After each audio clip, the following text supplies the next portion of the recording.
Hello and welcome to another edition of Pitching In, a special edition, I would argue, not because I'm a jerk and I'm late, because you see the third face on this screen, Neil Walker. He needs no introduction. Thanks for joining us, Neil. Michael Mckenry, obviously, alongside us. What's going on? How's Detroit treating you? It's going well. We got decent weather. Usually when you come to Detroit, there's some precipitation in the area, and we've gotten three very nice days. So looks like we're going to be able to get out of here without any disruptions in game time, which is a victory in itself. I heard rumblings about guys hitting a course on Monday. Did you play? Yeah, I played on Monday, and I played well. I played on Tuesday. Yeah, I played good on Monday, and I got to play Oakland Hills, which was a bucket list golf place for me. Yeah, so that was a real treat. So that's kind of been one of my. I'm only doing a couple road trips this year, about four road trips, and that's been my goal. Is that I don't have that much to do in the morning, and I'm on a 3-year-old and a 6-year-old schedule, 6 a.m. up at the crack of dawn. So I've been racing around trying to find some of the better places to play in some of these cities we go to. So that's been a fun little hobby for me. Hey, Neil, you're also allowed to sleep. You can sleep in when you're on the road. He'll learn the veteran moves. Yeah. We haven't gotten there yet. I played Treesdale on Monday, guys, and I hit every tree on Treesdale. I'm pretty sure. Good. That was awful. Good. Cool. Just thought I'd let you know. Golf game's going great. Thanks, Neil. I'm addicted now, and I'm terrible. Thanks. Appreciate it. Don't worry. Oh, man. I don't think that's the point for it. I think that's just the name of it. It's not like the object of the game when you go there. You're not supposed to just like Pac-Man your way through and knock down trees. Well, Robert Williams has a good stand-up. He says there's a reason why they call it a stroke, because you want to have one every time you add one to your score. So, yeah, that's how I felt. It was awful. I'm with you. I'm not making golf jokes either because I am absolutely terrible. I didn't get a chance to play on Monday, but the world is better for it. I know that much. All right. Speaking of swinging at things, well, I guess at least in golf you hit them.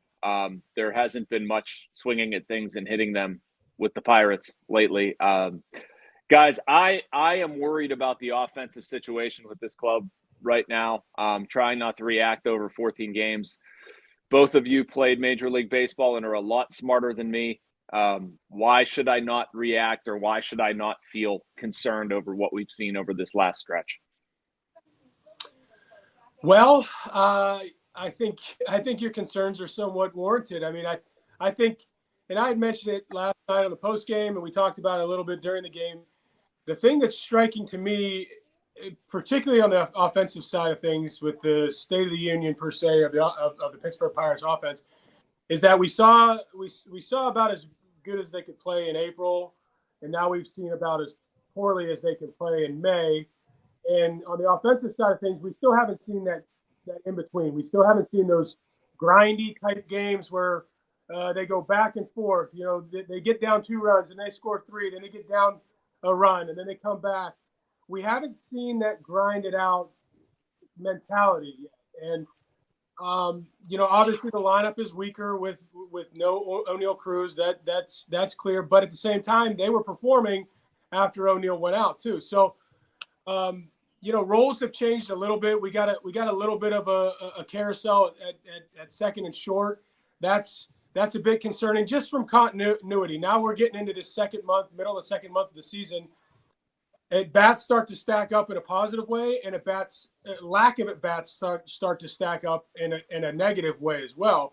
It's hard to keep coming off of spring training. Everybody from your bench guys to your regulars to your semi-regulars to your AAA offensive guys, you've gotten your at bats now.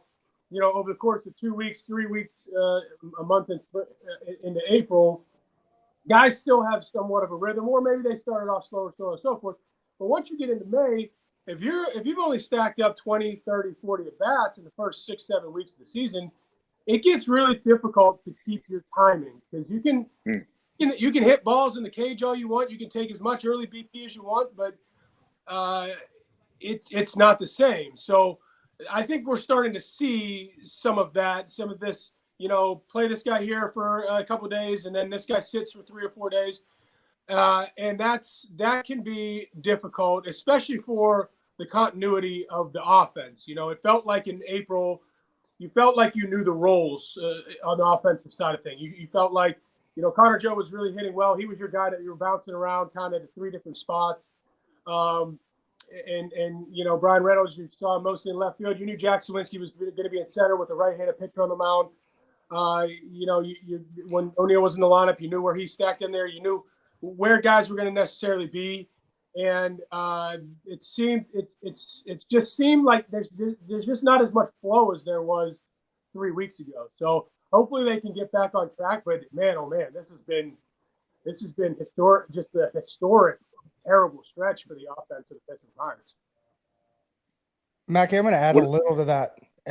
Being a bench guy, rotating in and out, even when whether you're doing good or bad or whatever, you feel like you're kind of swimming and you don't know where you're at because you're maybe trying to do too much. You're not really sure what you need to do. The communication could be a little bit off. Luckily, I had some good teammates step up to me and tell me some things that, you know, help me stay calm. But you're a competitor. You want to be in there. And when you have success, a lot of times you try to do more and you can't do anymore. I mean, it's the major leagues. You only do what you can do, and you're trying to learn a role. A lot of these guys have never played the role they're in. You look at Bay, you look at Marcano, you look at Castro, those guys up the middle. None of those guys ever sat the bench in the minor leagues, ever. They never played a part-time role, and they're trying to learn it, but they're not really understanding like when they're going to be in there, when they're not. I mean, I try to guess every single day. I'm not sure kind of the mindset. It's like, we're going to strike this match, and then it fizzles out, and then we're going to bring in the next match, strike that, and bring in the next match, strike that. That's part of the development, but at the same time, when you're trying to win, you need good at-bats. And that's something we just have not been able to do. And I think Connor Joe being in the lineup would really help consistently because he has really good at-bats. I feel like he matches up just about against anybody nowadays because how well he's hit the fastball this year. But, man, you guys are right. It's just tough seeing the rotation of guys and not really understanding, like, which direction they're trying to go. But it looks like even from the front office perspective in the dugout, they're trying to search too. Yeah, and I was trying to fish it out of my notes, and I couldn't. But Derek Shelton was asked yesterday by one of us, I can't remember who, basically, like, what do you guys need to do to pull out of this funk? And, I mean, that's the question we as writers, like, have to ask and should be asking. I ask it full well knowing that, like, there's not an answer. If you knew it, you'd do it. So it's kind of an awkward exchange. But, you know, he basically said guys don't need to do more. They need to do less. And I think that's – and it's probably one thing you guys are really good at playing wise, you know, and any player who's worth their salt, like you can simplify things and just like take a breath. And I think that's really hard for some of these guys right now. I think the game's speeding up on them. I agree with Neil. I don't like the rotation situation up the middle. I feel like they've got too many roster spots tied up into those guys. Mm-hmm. Like you can leverage your roster a little bit more to distill 4 into 2 or into 3. From a player standpoint, like I wouldn't want to be bounced in here and then I sit and then I play short and then I sit. Like I want to get into a rhythm, and I almost want to see them. Okay, it's Rodolfo Castro. We're going to go with you for a stretch of time and see what you can do. It's Ji-Hwan Bae. We're going to go with you for a stretch and see what you can do. I don't really care who they pick, but the in and out thing really, like I know teams do it. I know the Rays do it. And I know that's like the school of lineup construction that Derek Shelton comes from. But, man, you got to have some special players to be able to do that. I can't imagine just having the wherewithal to bounce around that much, not knowing if I was playing and not being able to get into a groove. Yeah, and I think, you know, Mac made a good point just about, you know, being in that role. It's one thing to be in that role, you know, if say a guy has a 9-year, you know, an 8-year career, it's one thing to be in that role your first 3 years. It's another thing to be in that role your middle years. And it's another thing to be in that role from a mindset last couple of years. And it's much more difficult at the very beginning because you constantly have this mindset of like, well, if I put up the numbers, I'm going to get bats and I'm going to stay. So, you know, you may not be in your own mind on a day-to-day basis. You may not think that you're stressing, but you're stressing. You're obviously wanting to do good. It's much easier in year 3, 4, 5 and beyond to say, okay, this is who I am. This is what I do. I know that if I get 400 plus at bats and I stay healthy, I'm going to be right around these numbers. Well, a lot of these young guys, they haven't had that baseline yet. We just don't really know. We can predict and we can guess what guys look like, but if they're not necessarily getting that continuity and having that confidence to go out there, whether they're going to fall on the sword or not, I think you're right, Jason. It's like you've seen it work out more times than not with young players. Like, all right, here's your 150 at bats for a month and a half. This is going to be your opportunity. And obviously, you don't say that, but that's kind of the mindset. Right. If you get to that point and things are going well, or there's a scenario where he's struggling against these type of pitchers. We're going to try to give him a day off on these type of pitchers. That's kind of where things are in live for a handful of these players. And to slow the game down and to in-game stuff and dealing with big situations. When things aren't going good, you really feel it more as a young player. You really want to be that guy. You want to get that big hit. And, that's when you start to expand the zone. That's when you start to miss hit balls. That's when you start to get big. And that ends up being counterintuitive as well. And I'm just one quick thing is I think we always have to remember what happened with Mitch Keller. When you bet on a guy and you believe in somebody, it takes him to a whole new level. And I don't think you're ever wrong betting on a human being, especially if you're like, man, this guy just has the grit, the fortitude to push forward. Because every 100 at bats, I feel like things shift. Yeah. And you can have a great 100 at bats just based off of where you're playing, who you're facing, and everything else, or just extreme luck. Yeah. You can have a terrible 100 at bats and swing the absolute crap out of the ball, but everything just seemed to find a glove or whatever. But the one thing I can tell you right now, when you're chasing playing time, when you're chasing what you think you can be instead of being recognized of who you are, you're always going to try to find that A swing. Yeah. And great teams have guys that are willing to take that B swing, that C swing. I take that from Glen Allen Hill. Yeah. And when I really understood what a bench player was, is I actually went back to the minor leagues in rehab and I played as a backup in AAA. And I absolutely raked and I had a great year that year. And that was Glen Allen Hill's idea. And it really helped me understand that role. It's like, you're going to play two, you're going to sit two. You're going to play two. I don't care who's pitching, the matchup. It doesn't matter. You're going to face the guys you can't face, the guys that you don't match up well. Every 2 days you're playing and you're going to pinch hit. You're going to go in late in games. And it was a dream. It was an absolute dream for me. And I wish they would do that with guys that they think, hey, this is where you're at. Totally. That you can't get out of it, but you're going to have I don't think they know, though, Fort. I think that's part of the problem. Like, you're trying to bring so many prospects. I don't think they have a read to what Neil was saying earlier. Like, they're still learning what Marcano, Bay, Castro, all these guys are. And I think that's the only option they have is to show us who you are. But at the same time, like, it's a catch-22, right? Because they're not being put in a situation where they can actually show who they are until they show who they are. Right. And I'll tell you, to add just a quick story on your Mac. So I started to lose right-handed at-bats, starting right-handed at-bats, probably 14, 15-ish. And, Josh Harrison would mainly hit against lefties at second base, which he was a much better facing left-handers than I was. And when I got traded to the Mets, I kind of assumed that it was going to be the same thing. I'll always be in there against righties, maybe sit against play against some lefties, but not a lot of lefties. And I got to spring training, and Kevin Long was the hitting guy, and in my first year with the Mets. And I had that conversation with him. I was like, well, I assume I'll probably hit somewhere in the middle of the order against right-handers, and play against some left-handers. He goes, why would you think that? And I said, well, I've been losing some bats, right-handed the last couple of years for X, Y, Z. And he goes, and he and Harry Collins go, you're going to be hitting cleanup every single night, and whether you like it or not. And I was like, and they were like, we know you can hit right-handed. We know that you don't have as much power, but you put good at bats together. And I'm not kidding you. I left that, and I was like, this is the first time that I heard it. And it's nothing that the Pirates didn't do or didn't do. It was the nature of the situation. Josh was a better right-handed hitter than I was. But I was like, wow. And that was by far my best offensive right-handed season of my career. And I remember getting to the end of that year, and I said exactly what you said, Mac. The power of somebody believing in you and saying, here's the plan. Here's what's going to happen. We believe in you. Go out there and do it. And if it doesn't work, we will adjust, or we will move forward. Or we'll make adjustments going forward.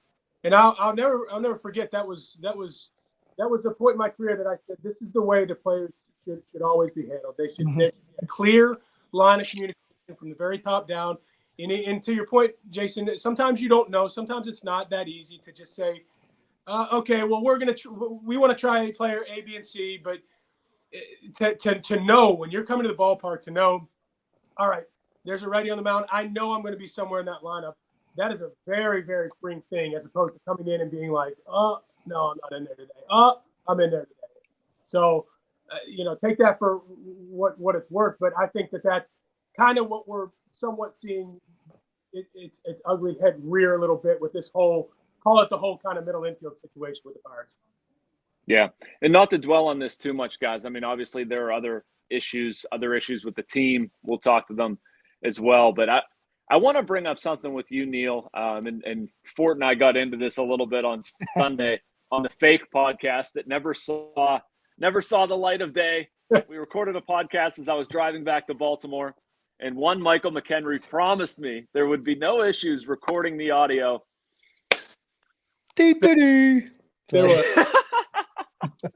No, I'm just kidding, buddy. It was a good podcast. One of the discussion topics we got into, though, was obviously Endy Rodriguez and Henry Davis, and I think that's the number one, want from fans right now. They want to see those guys. Yeah. I understand the sentiment. I think what fans probably want to see more is winning baseball, and offense produces winning baseball. I ask this. I think they need to do anything. What is a reasonable thing do you guys both think about? Like, is it time to go the Henry Davis, Endy Rodriguez route, or is there kind of a middle ground here to fix things and create some runs? Well, I began to think a couple of nights ago, as being on Twitter and just how things have gone, I began to think to myself, what if Pirates are 22-20 or whatever? What if the Pirates had lost 11 out of 12 in April, and then they won 11 out of 12 right coming up into this, and they are where they are? What kind of mindset do you think a lot of these fans and people would have? This is everything in today's day and age, especially professional sports, is, what have you done for me lately? So I like to think that we would still be hearing some of the Endy and Henry stuff, even if that was switched to 11 out of 12 and 12 out of 14 or whatever it's been. But I think you have some merit to that, Jason. I think that we're getting to a point now with the team creeping back up to that 500 number that it's almost, excuse my language, kind of crap or get off the pot type of situation when you're talking about, are we going to try to create a huge spark? Are we going to try to make a huge splash? Or are we going to try to kind of see if we can get through this tough stretch and, get into June, and some of these guys that whatever they're trying to keep them down or whatever it may be, we don't really know exactly what the situation is. But it's pretty clear, at least from the offensive side of things, that a spark is needed. And, I know Endy's been banged up a little bit, and, Henry's been playing really well, and he's been playing some different positions and so on and so forth. But in my opinion, one of those two guys would probably be a clear choice in the near term here to get opportunities. Now, whether they don't necessarily feel like they're 100% ready from the defensive side of things, I'm not 100% sure about that.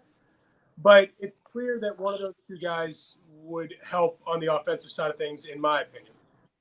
Mackie, I want you to give your perspective. I thought it was pretty awesome last time. And I didn't record the podcast well, so it had problems. So, Neil, you're going to like this. It's really, really good. I don't even remember what I said for it. I'm going to try to just take it away. Let that brain move away and just go subconscious for me. I mean, I understand the sentiment from fans. They want something, like they want a pound of flesh. And I get it. I get it. They've scored. I think I wrote in my story that they're averaging 1.57 runs over the past 14 games. Like, that's not going to get it done. But at the same time, like, what I would like to see done is bump Endy Rodriguez up to the major leagues at this point. I think that it sends a message to people in the clubhouse, sends a message to your fan base that opens up a spot for Henry Davis to go to AAA. If not, I would also say if that's not the direction, I think what I said with you, Fort, my middle ground plan was to pick a route. You know, if Henry Davis is your everyday catcher, start bouncing Endy, get them in AAA together, get them comfortable playing with one another, make a move. And at the major league level, I mean, you figure out something. I do think that is a situation that needs addressed. But, you know, at this point, the past couple of games have sort of changed my mindset with that too, especially last night. Like, I don't know how you can sit here and not do anything, because I understand what Neil is saying. If you would flip it, if you started out losing 12 of 14 and then here's the hot stretch, great. But they didn't. And they went 20-8 saying, you know, our goal is to be better. Our goal is to win. We want to win. We want to win. Well, if you want to win, continuing down the same path with Marcano, Palacios, you're not scoring runs, you're not chasing winning, in my opinion. Like, those guys are not on contracts that they're, you know, not removable from your lineup or whatever. Like, they're not above being swapped in and out. And I would swap somebody in and out at this point as early as today. I don't know if they're going to, but I would not sit here on my hands just any longer saying I think it's going to change, because I don't know. I just worry if it is going to change. That was like an updated version of my original. Yeah, you upgraded. Yeah. You definitely. What do you got? The bats. You got to get those guys at bats. So if Indy comes up and he's going to catch consistently, he's got to get the bats. If not, where's he going to play? Yeah. You know, that's the biggest thing for me. Outfield, anything?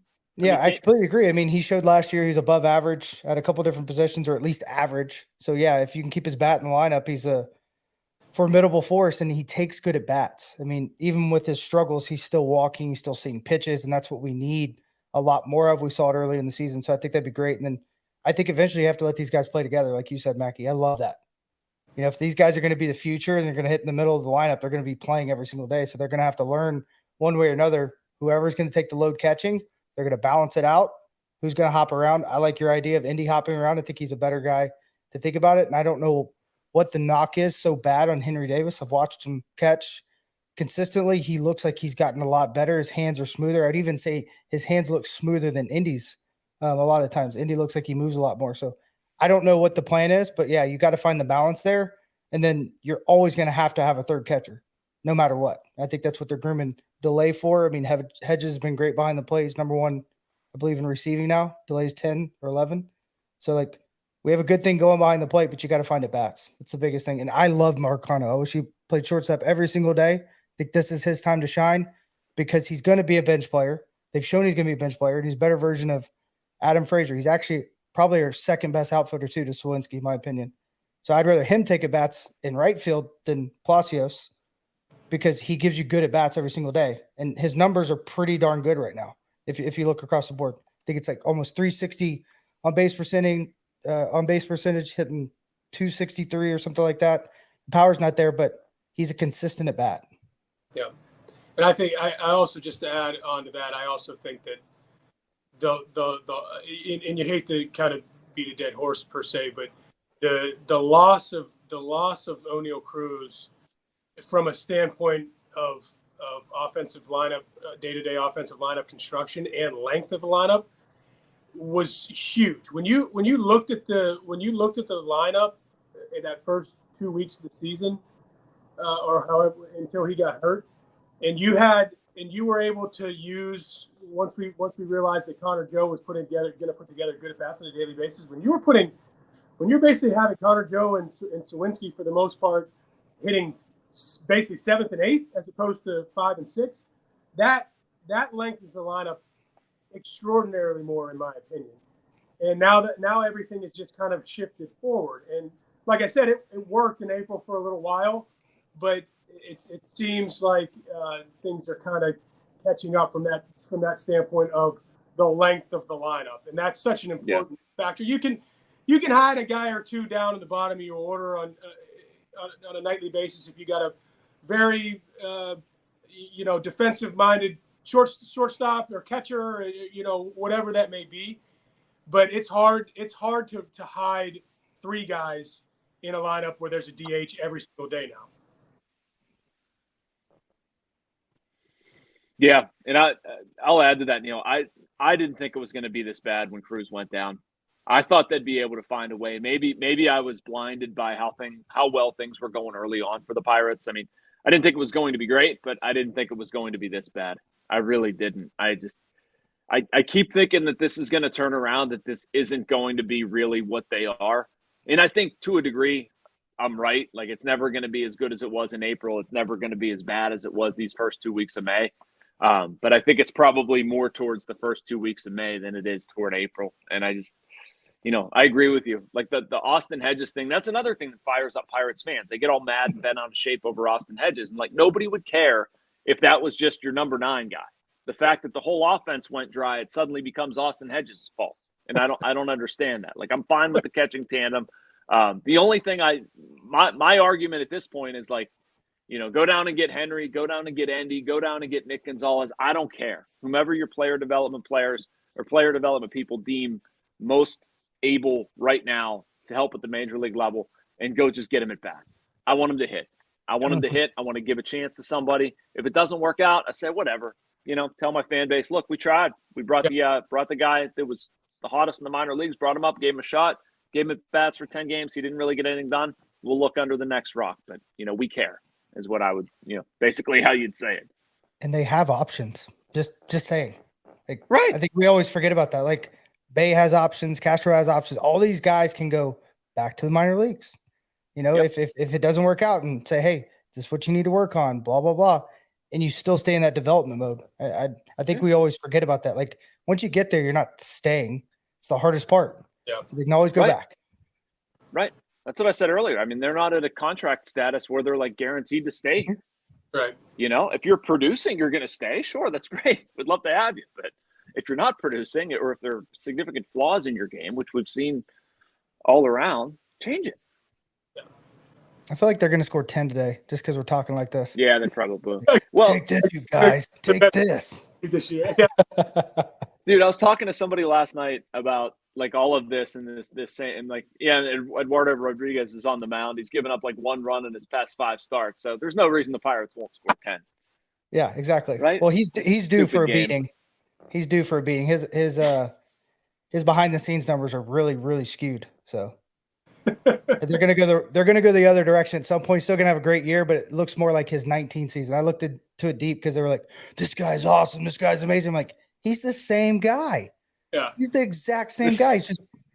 He's just maybe really lucky. Maybe he's dominating the corners, but it's the same guy. No new pitch, no new velocity, nothing that's like, wow, this guy's really resurrected his, last couple of years. No, he's the same guy. Yeah. So somebody's going to get to him eventually. I have a sidebar question real quick. I wanted to ask Neil, and we should have gotten into this earlier. Neil, have you ever been to the Joe? The hockey Joe Louis Arena? No, yeah. I haven't. No. No, man.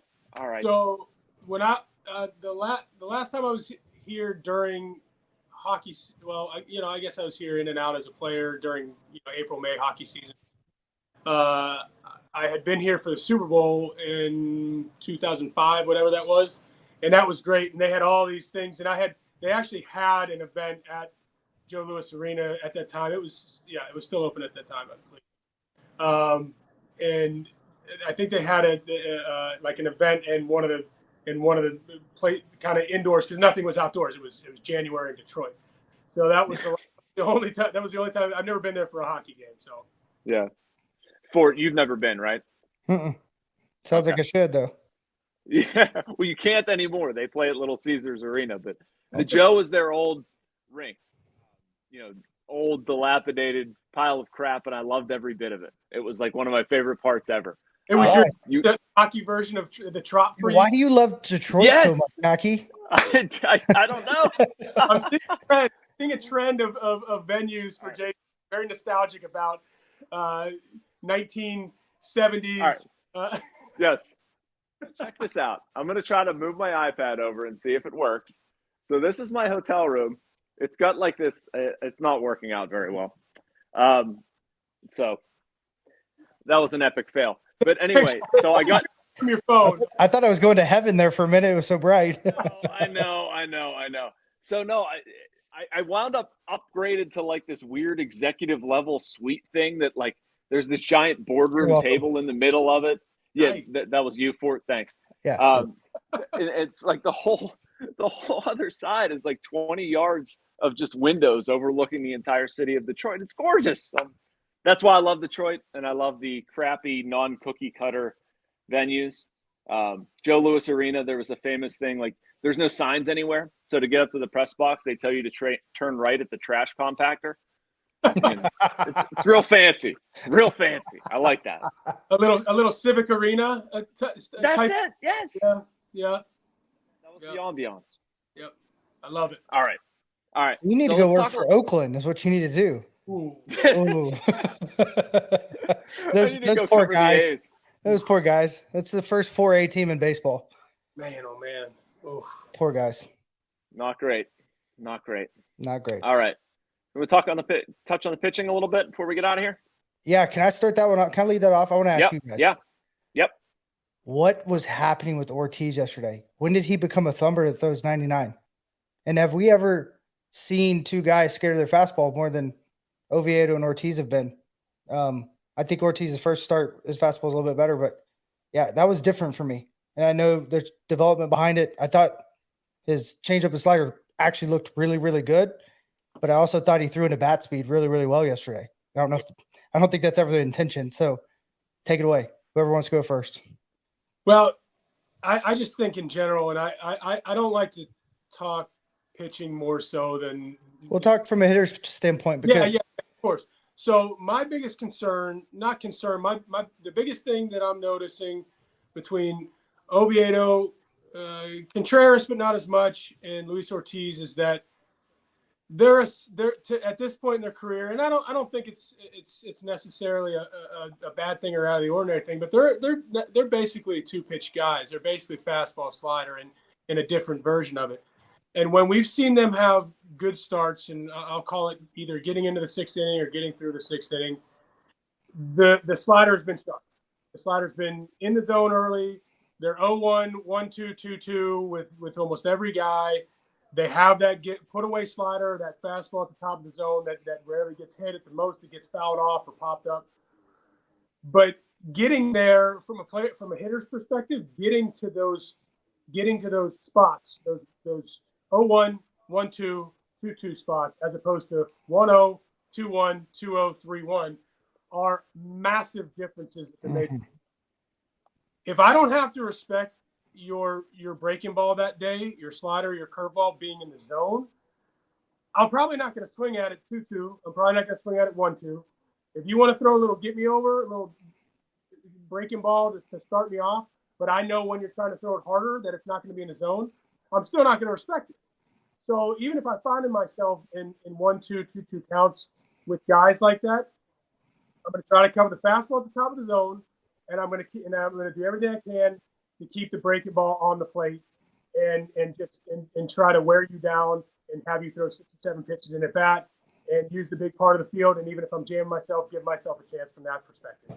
So when we're seeing these guys be successful, it's strike one with the fastball. Okay. Slider a little bit off the plate, whether it expands or not. It's 1-1, maybe 0-2, maybe 1-2. Their success rate goes way through the roof. When they're Ortiz yesterday got, especially with the lefties, he got a little trigger happy with the changeup, which, like you said, Mac, it looked really good. The shape of it looked terrific. Stayed on the edges. He didn't miss much with the changeup in the middle of the zone. He missed a couple times with the slider and the fastball.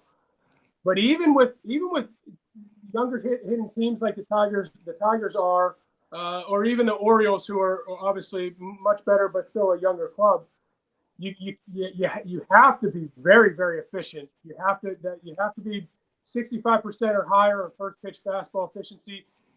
For somebody like myself that had to do a lot of homework to formulate an approach. The first thing I'm doing when I'm going and doing my homework a half an hour to an hour before the game is I'm going, okay, what are his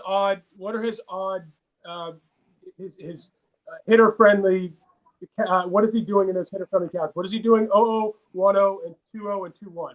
I want to see those numbers. I want to see what he's going to. I want to see what he's relying on, and I want to see how many especially the last several starts, what his strike percentage is. And if I deem that you feel comfortable getting back into counts in 1-0, 2-1 counts, I'm going to be more aggressive. If I deem that you're not, I'm going to be less aggressive. And I learned that more as I went along in my career. So that's not an all-encompassing approach type thing, but it's something that you naturally see in games when guys don't have that breaking ball working early in the count for strikes and to put away.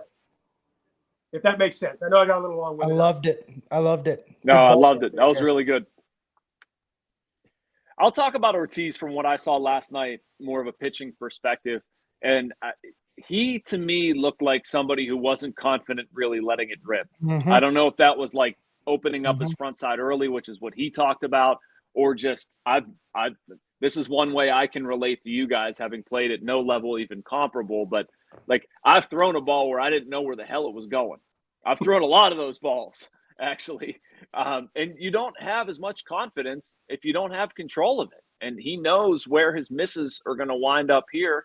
It's not going to be good. So I look at that not so much like, oh my goodness, Luis Ortiz's velocity was down 2.1 miles per hour or whatever it is. Like, I look at it as a guy that, you know, wasn't confident in his stuff, was fighting his stuff, was fighting his control, didn't want an outing to spiral on him, and didn't want to be out of the game in the fourth inning, even though that's what happened anyway. Just more hesitancy. And I think as you see things improve, a lot of what Neil was talking about, pitch mix, execution, executing pitches in certain counts, having the confidence to throw them in certain counts, being unpredictable. I mean, all of that stuff is growing up as a pitcher. And I guess it leads me back to the point of I wanted to go into this start evaluating Luis Ortiz and where I think he fits in the starting rotation, knowing Vince Velasquez is probably going to be coming back soon. And, I mean, I don't mean this to be critical of Luis Ortiz. I just see a guy with more work to do. I see a guy that needs to go back to AAA and understand his stuff, understand how to execute pitches and key counts a little bit better. I have all the belief in the world in the kid. He's just not a finished product to me. I'm okay sending him back to AAA with a list of things to work on. What about you, Ford? So every time I got to catch a lot of debuts, especially in 14 and 15, and these guys need to create an identity. And I always say, find a comparison. We were talking a little bit yesterday, Mackie, about Oviedo and Flaherty. Very build, the way they should pitch, the shape of their breaking ball, a lot of things that you could say, man, these guys really have some similarities. Obviously, Oviedo, I think, has better stuff.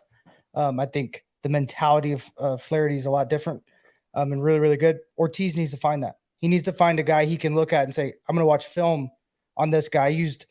When I caught Tyler Matzik, he loved Kershaw, so I mimicked that to be his guy. It really wasn't, but they had some very same patterns when it came to the pitches they were going to throw. He pitched off the slider more than the fastball. Fastball, he really liked to throw glove side, not arm side, because he had a natural cut, just like Kershaw. So finding that, I think, will really help him. And I think if he looked at who it could be remarkable. And then really own that side of it and then create an identity from it. So when he goes up there, he knows exactly what he's going to do with no scouting report. So the best guys I ever caught didn't need a scouting report. Liriano didn't need a scouting report. AJ Burnett didn't need a scouting report. Charlie Morton didn't need a scouting report because they understand who they were. I think Charlie really understood more of who he was when he left. But that's really, really important for these young guys because they come up. Delay's not going to overstep. I wish Hedges would have caught him yesterday because Hedges kind of gets the first voice when he catches. You can see it. He's really running the game. He's a field facilitator. Delay's coming into that because he's younger. He's not going to overstep with Oscar or anybody else. But that's the biggest thing I see because he looked like he had 17 Red Bulls and was fired up the first game. And then yesterday, it did look like he was throwing footballs at times. Yeah. And the reason that happens is because he's trying so hard. If the guy didn't care so much, he'd probably pitch better. And that's the reality I saw yesterday is like stuff's pretty good. Sequencing's really weird. And it looks like he's really trying. And they were searching the whole time. What can I get back in the zone? Like to Neil's point, when you're hitting and you know he can't throw the heater to get back into count 2-1 and he throws 99 and you see that the sliders consistently up, you're going to look for that soft up in the zone. And then next at bat, probably just going to look for that heater. And the Miller lineup did that a couple times yesterday. And I think that's the biggest thing is just recognizing who he is, getting back to the simplicity of what it could be, and then building off of that. I'm jealous of the people who can just not care, by the way. Oh, that's not just gosh, a baseball comment. That's a life comment. I don't understand that. What's that? Manny Ramirez syndrome, right? Oh, yeah. Well, you're either one or two things, guys. You're either like Clay Holmes, which I didn't know if he was an idiot or the smartest guy in the room, and turns out he's the smartest guy in the room. But that makes him, really have to own his craft in a different way. If you're an idiot player, I used to think Corey Dickerson was. He kind of changed as he got older. But dude, the dude had no clue what he was doing. He's just a caveman with a bat. And he just raked. But then he got really, really smart and became a better outfielder, and now maybe overcomplicates it. But yeah, like I wish you can just go subconscious and go play. And I say all the time, if I had a rock in my head, I would have been a way better player. Way better. I have a rock in my head with tech, and it's not making me better. I love it. You'll get it. Hang in there, buddy. I am. They're gonna sit me on the bench.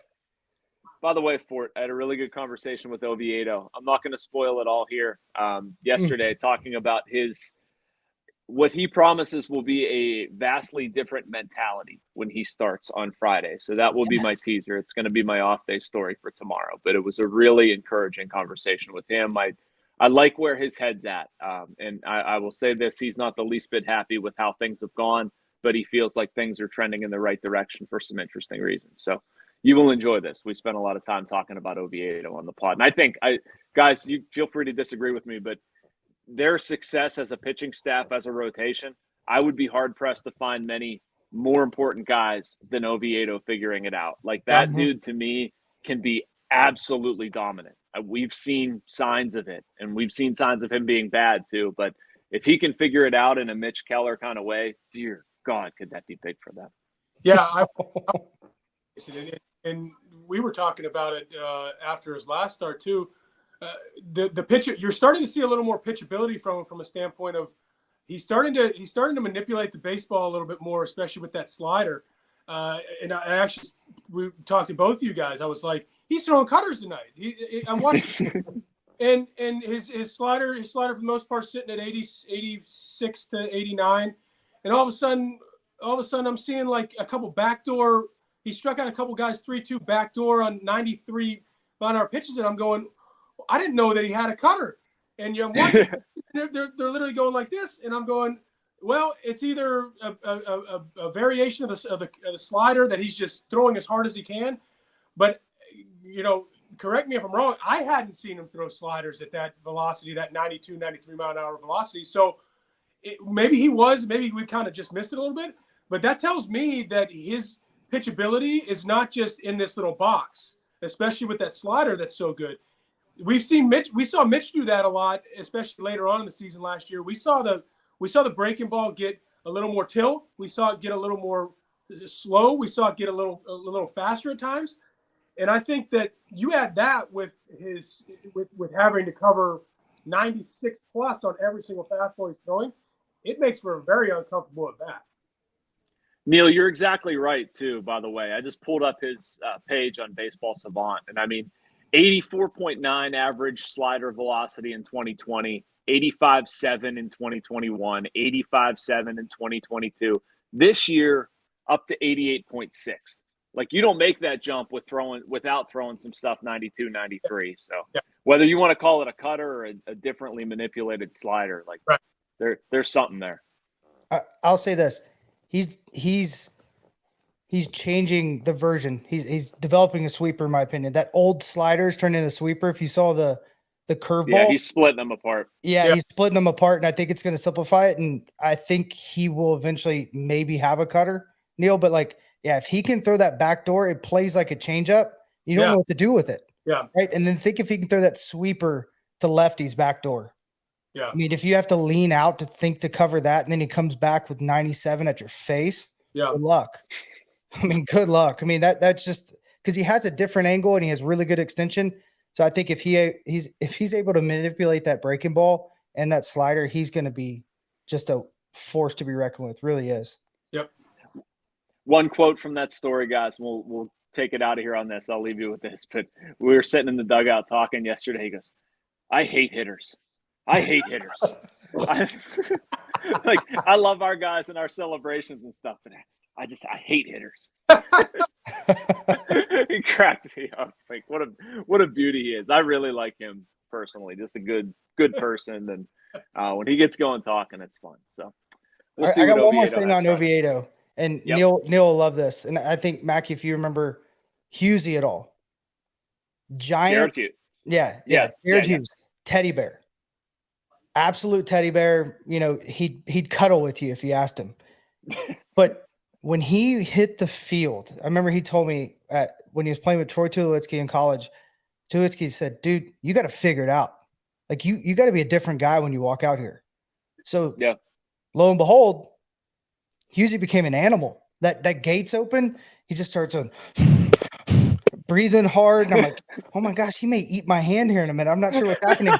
And then he'd run out there and he just completely changed his entire personality. And I think an Oviedo is a guy that could do that and almost be terrifying. AJ Burnett was very similar. I mean, he was still AJ Burnett on days he didn't pitch, but the days he did pitch, you didn't want to talk to him. And I think Oviedo, if he gets that mentality, like you were talking about, Mackie, I'm not going to, try to guess or speculate your story. I'll just read it. But that's the guy I want to see. I've seen it a couple times where, even in St. Louis, he got in an argument, almost started a bench clearing brawl. I want to see that. The little bit of Musgrove, AJ Burnett, where you're like, I'm not sure if he's going to hit me in the head or if he's going to paint one down in the way. Let's go, man. I love it. I mean, Rich Hill's that way too, right? He's the nicest guy in the world. You talk to him in the clubhouse, and he goes on the field and he's screaming and a bunch of words that I'm not going to use on the podcast and grunting. And I love it. It's fantastic. You think they can hear him in the dugout, they can hear him in row 200, and you can hear him in the press box when he pitches. Great. I love it. Great. I do too. I do. I love it. All right, Neil, thanks so much, man. I know we all got stuff going on with the day game over at Comerica. We're probably both going to head the same path down that way. Fort, I'm glad you decided to record this time. Hopefully the audio works. Yeah. Thanks, Mackie. Yeah, appreciate you guys. You guys are the best. And I'm with you guys. I'm an eternal optimist, especially when it comes to Pirate baseball. So I'm hoping this thing turns in the right direction sooner rather than later. So it'll be interesting to see, because I think that'll probably within these next 5 to 7 days, I think we're going to see a little bit of a shakeup, but that's just purely speculation on my part. All right, let's go. Can't wait to see it. For Michael Mckenry, Neil Walker, you've been listening to Pitching In. Talk to you in a couple days.